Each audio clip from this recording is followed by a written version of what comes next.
So we're going to take a look. We're going to see what's happening, and it's... That's so funny. Oh, my God. There's nothing funnier than the fact that Trump appointed him in his first term. Okay? And also, it is the one thing that would erode market confidence and would absolutely yield tremendous volatility.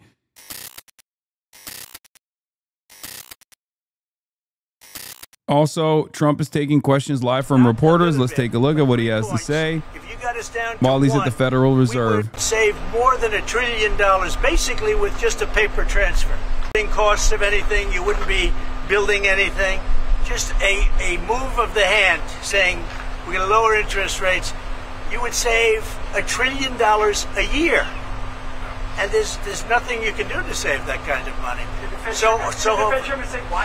Well, we had a little talk about it, and I thought it was a very productive talk. He'll be able to tell you at his next meeting, but I will say that he did say the country's doing really well. Mr. President, you feel better or worse? And the country is really doing well. Mr. President. Yeah, please, go ahead. How would you describe your talk with him? Would you say that the energy was tense? Did your conversation... No, I didn't think it was tense. No, I thought we had a good meeting. No, there was no tension. There was no tension. I think he had more tension with my great senator to the right. He's pretty tough cookie. He was, you might say, well... I mean, the bottom line is we had an honest, candid conversation about some of the overruns at this building. We had it in my banking committee, and he said we were wrong, and it turns out we were right. Thank God President Trump and his team took enough time to dig into some of the details, and the details are clear. We need to get this project done. We would like to keep it where it is or a little lower, but at the end... Remember, this is the one issue that they can't just like wish cast away. Not the Epstein stuff. I'm talking about just constantly claiming that the economy is on a rocket ship. Okay? Saying that over and over again is not going to change what it looks like for people's pocketbooks. This is the one thing that you can't just like talk yourself out of. If people's financial circumstances are not moving at least in the green, in a better direction, in a positive direction, and it's clear that they're not, because the very same thing that the Brandon administration tried to do, they are trying to do as well, which is to say, no, it's great, it's fantastic. Meanwhile, people are getting laid off. People have not seen any sort of like significant improvement in their wages. And also, it's mostly just like rich and powerful people in the media trying to play this song and dance by pointing to the GDP, which in this case is not even looking too great anyway, and saying like, well, certain things and the price of certain things have gone down. Look at the graph. Look at the graph. Look at the graph. Look at the graph. Now, it might work for some of Trump's major loyalists because they are in the cult. Okay. But ultimately, the stock market doing well after Donald Trump tanked it aggressively, and like the stock market rebounding, for example, is not necessarily going to translate to people feeling like they are doing well, is not going to lead to people feeling like they can afford rent. Do you understand? You can't just like keep saying it and then expect people to believe that it's happening. Because they didn't want to pay 20, they were 28%, and they gave us $550 billion up front. 100%, 500. We get 90, they get 10. 90%, they get 10. And there's no payment. It's not a loan or anything. It's a signing bonus, I call it.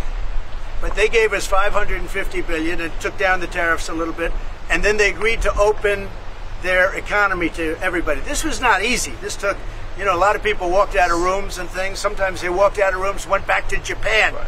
I said, where are they? They went back to Japan, and then they called and they said, can we make a deal? They came back a couple of times. This happened. This was, as you know, it was over a period of months, and ultimately they agreed to open their economy. Now, the opening of the economy is worth more than $550 billion, the payment that they made. Cope. It's worth more. So between that and the payment, we reduced it down to 15%. But they were at about 28%, and then they bought it down, basically. But could other countries buy it down? Yeah, I would let other countries buy it down. Sure. Mr. President, do you feel better or worse about your relationship with the Fed chairman after this meeting? I feel good about it. I mean, look, I have one dispute, and the dispute is there could be some things with money and, where it comes from, how it's come from, how it's printed, where it's printed, all of the standard things with the Fed. Now But Japanese car I makers just that want are to see one competitive thing edge happen. versus Very American simple. car Interest rates makers. have to come down. We'll If the cover interest the rates don't Japanese come down, deal. we're knocking it out of I'll the cover the park Japanese deal in a with high second. interest rates. If If interest rates come down, then that final little element kicks in. That's housing. And the sad part is that people, wonderful young people, young couples starting off, they can't get a mortgage because the rates are too high. Tim knows that better than anybody, I think.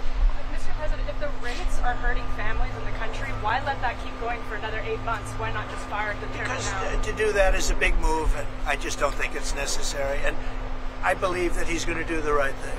Do you think it's constitutional? I believe that the chairman is going to do the right thing. I mean, it may be a little too late, as the expression goes, but I believe he's going to do the right thing. The fact is, it's so big what's taking place in America, where the King of Saudi Arabia says you have the hottest country anywhere in the world, and I thought you were dead 1 year ago. I thought we were dead.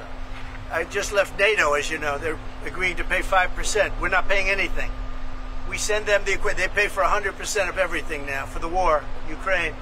But I just left NATO, and every one of those leaders said, every country, they said, So hot. and very smart country, very successful country. It is pretty crazy that the American economy is built around confidence, obviously. The stock market it absolutely is built around confidence. And when you have a confidence man, a con man like Donald Trump, I guess like people have a vested interest in the market succeeding, so they have to kind of act like they believe whatever the he's saying. It's all vibes. It's all made up. And people have basically realized, like, no, we have to kind of act like this is all going somewhere positive, so that they can keep making more money. Interest rates come down. Good job, you did.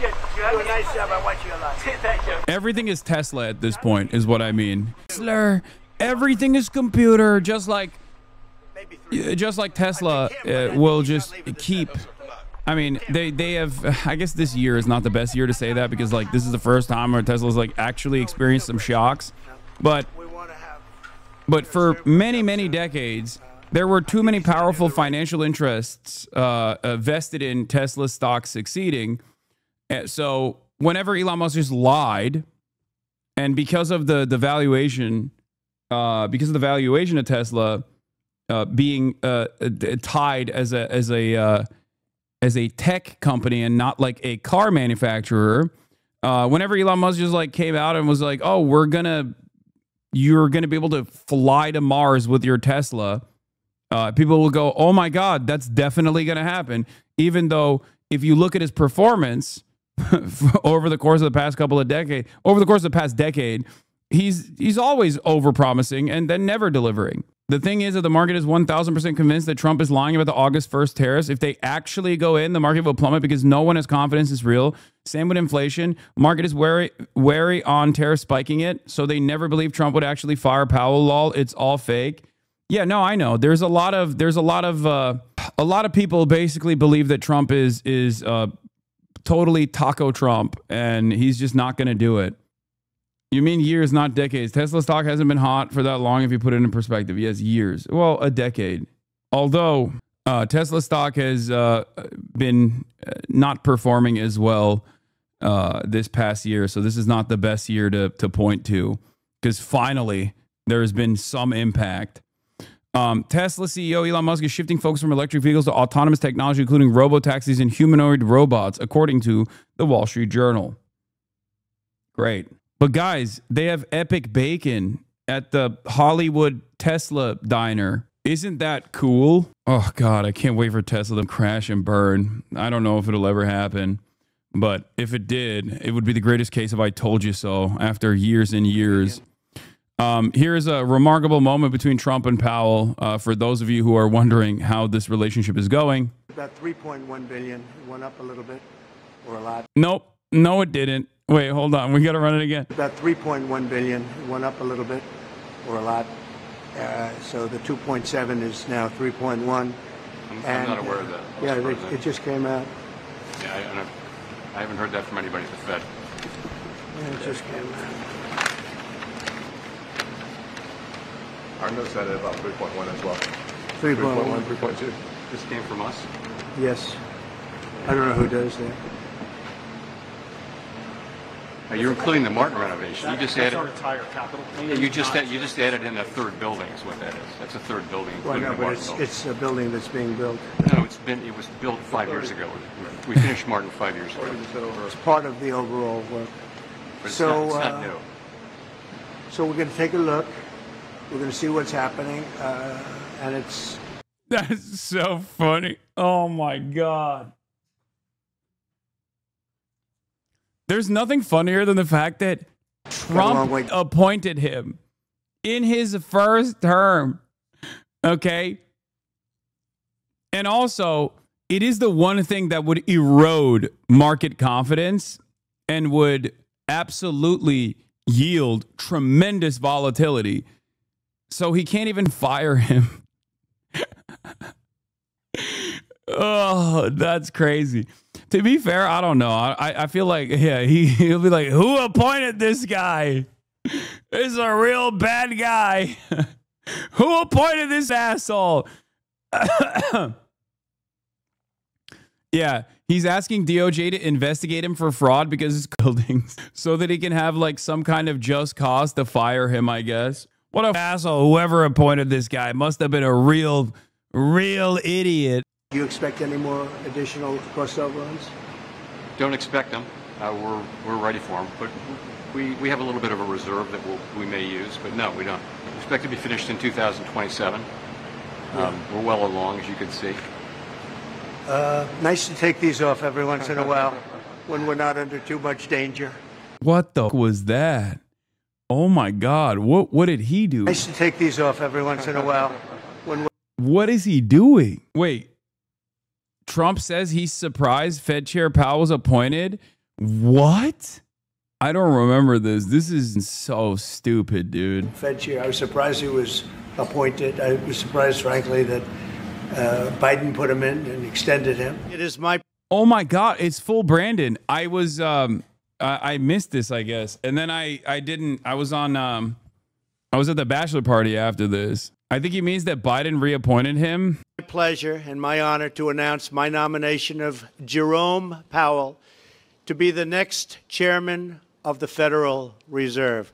Congratulations. He's a terrible Fed chair. I was surprised he was appointed. Incredible. Incredible work, sir. Who, real moron, must have appointed him. Real stupid. His name is Brandon. I constantly go back and forth on, like, is he actually losing his mind? Or does he know that his base does not care when he just, like, says things that are completely false? And I'm leaning on the Brandonization side of things. Like, I do think that there is a Brandonization going on currently on the issue of inflation, on the issue of like people's attitude towards the administration. Trump is nearing Brandonization levels on that front. He's almost at Brandon's lowest point, underwater by I believe 29 points, or by 25 points. So he's definitely on the Brandon side. Felix says, as your physician, I must be direct. You are the very first Brandonization sufferer to ever contract terminal shrubism at the same time. We can treat your desire for oil and bananas, but you'll never see an approval rating above 39% for the rest of your life. 6 months into his second term, President Donald Trump's job approval rating has dipped to 37%. This is the lowest rating of Trump's second term and just slightly higher than his all-time worst rating of 34% at the end of his first term. Now, something you have to remember, however, is that even at his lowest approval rating, he still was above 90% for the Republicans. Okay? Or above 85%, I think, something like that. So just remember, he's just losing independence. He's losing a lot of the people that voted for him, but that's expected. That is precisely what happened last time around as well. Yeah, independents drive Trump's approval rating to 37%, second term low. This is the lowest it's been in the second term, and it's close to the lowest it's been in its first term. Not that it matters because he's not running again, or maybe we won't even have another election. Who knows? Who knows? Trump's handling of Iran foreign affairs rated highest, but still underwater. Trump's ratings for handling each of 8 separate foreign and domestic issues also ran generally poor. He earns the highest marks for his handling of the situation with Iran at 42% and foreign affairs at 41%, which is crazy. Approval is slightly lower for his job on immigration, 38%. The economy, 37%. Situation in the Middle East between the Israelis and the Palestinians at 36%. Foreign trade at 36%. Americans' ratings of Trump handling of the situation in Ukraine at 33%. And the federal budget, 29%, are even lower. Apart from the situation with Iran, which was not previously measured in Trump's second term, ratings on each of the issues are now lower than earlier this year. These include a 14-point drop in the federal budget and an 8-point decline for immigration and the situation in Ukraine. Incredible. Republicans broadly approve of Trump's job on each issue, with his handling on foreign affairs garnering the highest rating at 93%. Aside from the situation in Ukraine, which earns approval from 70% of Republicans, his ratings on other issues range from 81 to 88 within his party. Democrats' highest rating of Trump's handling of the 8 issues is 12% for the situation in Ukraine, and all the other issues are in single digits. Meanwhile, no more than 36% of independents approve of Trump's president's job performance on any of the issues. The situation with Iran earns him the highest approval rating from independents at 36% and the federal budget at its lowest at 19%. So something to consider here is that the reason why Iran turned out to be a W for Trump and his base is because of 2 reasons. One, I told you so. Motherfuckers don't care about doing more war, okay? Even though they say that there is no more war. I told you it was going to work out in a similar fashion to what happened with the assassination of Soleimani, where it was seen as like an off-ramp for Iran, so it was packed up. It was packed up fairly quickly, and this is the reason why they see him as like a powerful figure that was able to simultaneously escalate and then look like he was actually working to de-escalate. People did not see it as a severe escalation, even though it was. You're failing to recognize the B-2 bombers look cool factor? No, it's not even that. If it actually led to a larger quagmire, it would have been a massive failure. And the only reason why it didn't is because Iran did not retaliate. Iran did not retaliate in kind, and instead did the same thing that they've always done, which is unimaginable restraint and de-escalation. The approval spiked for Trump during the period in which he sacked Waltz and did his anti-neocon Middle East push while avoiding Israel versus the 12-day war period / Jeffrey Epstein resurgence and denial is just uncanny.